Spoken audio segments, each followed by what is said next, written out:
is no other state in the country more Southwest than this. How challenging is it to work this market? Well, they call the coconut wireless. And so that's basically word of mouth is very strong in Hawaii. 4 years after Southwest Airlines started flying to Hawaii, the Dallas-based carrier returned with something it rarely does. And I'm very, very proud of it. It's the most complicated paint job we've ever done, by the way. Is it really? Yeah, 16 colors, 23 days to paint, but it's beautiful. Southwest flies more than 800 aircraft, and only 13 of them have special paint jobs known as liveries. This Hawaiian-themed 737 is now the 14th.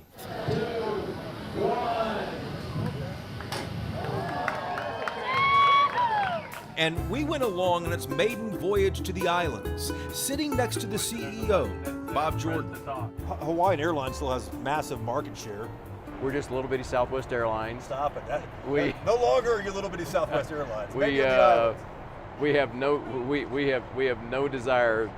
In fact, we don't even think of it that way.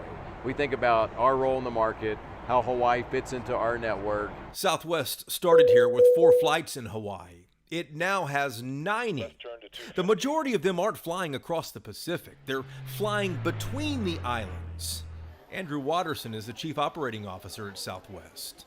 They don't have an interstate that you can drive between the islands. So if you need health care, you have to fly. And so you had people here telling you that, hey, we need the competition? Oh yes, from the governor down to the man in the street, so to speak. They were all just fit to be tied about the lack of competition because a previous competitor went out of business like a decade ago. And so they really wanted more competition. When Aloha Airlines went out of business in 2008, that left Hawaiian Airlines with a near monopoly.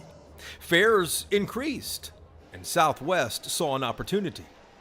But Hawaii's lieutenant governor told us this is more than just a story of competition.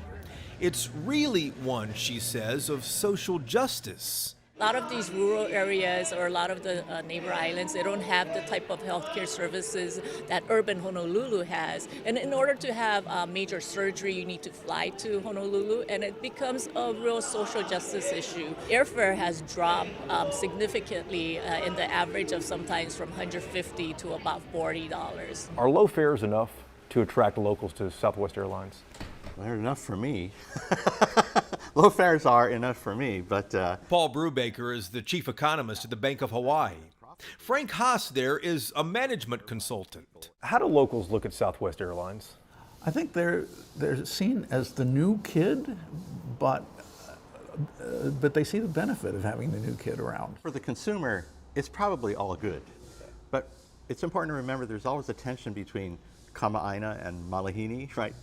The locals versus the outsider guys. And so Southwest is going to have to overcome that. It takes time, and everybody who's come here has been a Malihini at one point. Be yourself, be true to yourself, be true to your brand. But yeah, try to fit in, bro. Today, the Dallas-based airline has 800 employees on the islands, just a sliver of the staff at Hawaiian, the hometown airline. Yes, our market share has gone up, but we're not trying to take away their customers. We're trying to bring customers, off the couch, so to speak. In Texas, it was get them out of the cars and into the airplane. Well, here they can't drive. Aloha. But what comes after Hawaii? Southwest isn't yet saying.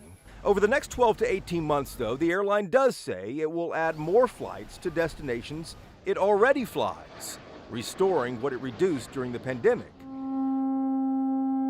while still working to fit in here, the most remote destination it has ever flown. In spirit, to Imua 1. In Hawaii, I'm Jason White.